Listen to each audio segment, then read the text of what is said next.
The Newsday continues here on One News Now. I'm Sean Yao.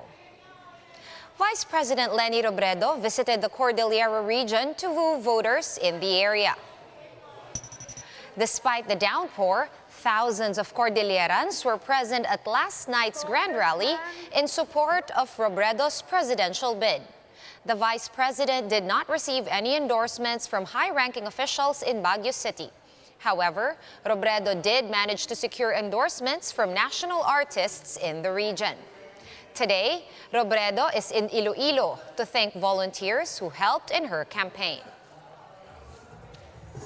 And President Duterte will remain neutral and not endorse any presidential candidate for the May 9 elections. In his weekly address, the president also urged his cabinet members not to endorse any candidate. Some analysts believe that Duterte's endorsement won't mean much at this point in time, with just less than a week left before the polls. I requested the cabinet at the start of yung cabinet meetings natin na sinabi ko, kung maaari lang, kayo mag-remain neutral lang rin. Kung may kandidato ka, just keep it to yourself and vote. And the camp of Senator Laila De Lima believes that the drug charges against her is shaping up to be the biggest frame-up in Philippine history.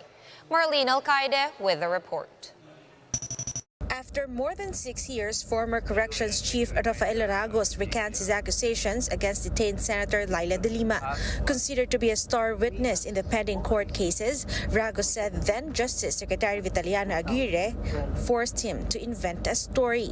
De Lima's camp called this the biggest frame-up in Philippine history. She's just a victim of the biggest frame-up in Philippine history. Ang mga ebidensya dito, walang droga, walang trail of money kahit na drug trading case. Ang meron lang, laway lang ng puhunan. Itong mga testigo nila na nagsasabi na pinilit sila, tinakot sila. Recall that during the believed drug trade probe in 2016, former Bucor officer in charge Ragos told Congress that he personally delivered money to De Lima and former aide Ronnie Dayan. His testimony was crucial in the Muntinlupa judge's decision to proceed with the trial.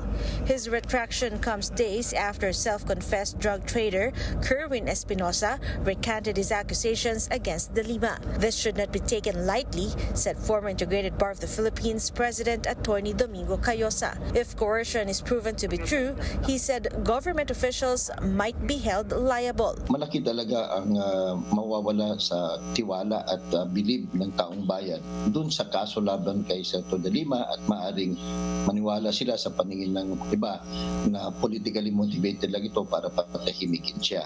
De Lima was originally charged with 3 counts of conspiracy to engage in the said drug trade, but she was acquitted of 1 and the remaining 2 is still on trial. Meanwhile, former Justice Secretary Vitaliano Aguirre has yet to release a statement on this issue.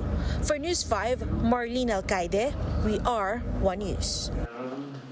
We're going to pause for a quick break, but we will be back with more stories after that.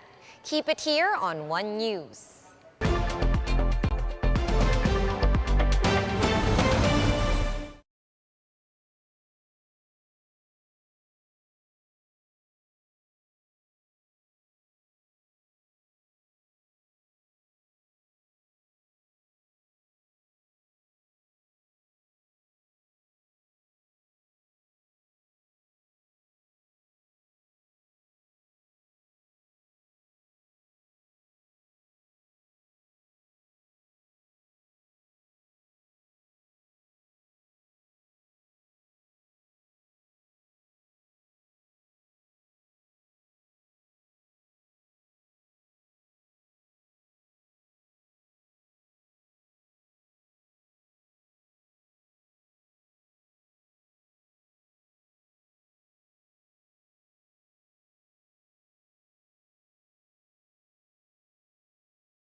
We are still watching One News now. I'm Sean Yao. Presidential candidate Manny Pacquiao is back in Mindanao to campaign. Let's get the details from Mon Gualvez, who joins us now over the phone from Marawi City. Hi, Mon. Good afternoon. What's the latest on Senator Pacquiao's campaign?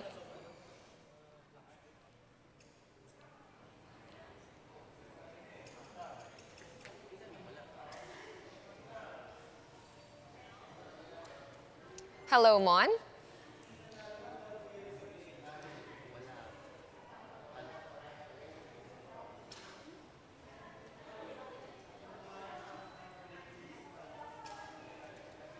All right, it looks like we've lost the connection to Mon Gualvez. We'll try to fix that connection. For the meantime, let's take a quick look at today's other top stories. President Duterte has ordered a halt on all e-sabong operations effective immediately. Duterte previously defended the activity, but now says that he will follow the Interior Department's recommendation on the matter. PAGCOR will now inform the Commission on Audit that there will be no more revenues from e-sabong operations starting today.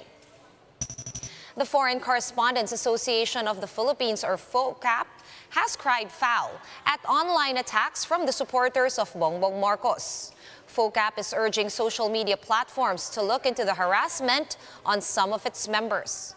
The group has also raised concerns over the inaccessibility of the presidential bet. Hollywood personalities turned up for the 2022 Met Gala with the theme In America, an anthology of fashion. This year's dress code is gilded glamour, with celebrities like Kim Kardashian, Billie Eilish, and Cara Delevingne gracing the event. The gala is a fundraising event for the Metropolitan Museum of Art in New York City. Let's get back now to Mon Gualvez, who is reporting to us over the phone from Marawi City on the activities of presidential bet Manny Pacquiao. Hi, Mon. What's the latest on Senator Pacquiao's movements today? Hi, Sean. Senator Manny Pacquiao's visit in the cities of Iligan and Marawi City today centered on his housing program. The From the Presidential Bet has promised to provide homes for poor families in the country. Around 10 hectares of land were donated to Senator Manny Pacquiao for his Pacman Village project in Iligan City. It is the personal property of mayoral candidate Tata Tamula, who is also Pacquiao's party mate in Promdi. Construction in the area is slated to begin after the election. But Pacman Village has been a program of Pacquiao even before he entered politics. He said the housing initiative is a big deal, especially since there are still almost 15,000 homeless families in Iligan. Meanwhile, crowds gathered around Pacquiao during his motorcade to Marawi City. He admitted that he seldom goes to the city, so he wanted to check on the residents to see how they're doing years after the Marawi siege. On Iglesia Ni Cristo's endorsement, Pacquiao said he will respect whoever it will be. The senator believes that it's the poor Filipinos that will usher his win to Malacanang. He cited the case of President Duterte, who emerged victorious in 2016 elections despite trailing surveys. Pacquiao overtook Manila Mayor Isko Moreno on the third spot of the April Pulse Issue survey by a very thin margin. If he wins, he said the first thing he would do is to come up with an executive order to review all government dealings. John, Pacquiao just had a campaign rally here in Marawi City, and right now we are moving towards Iligan City for another campaign rally from the presidential candidate. John?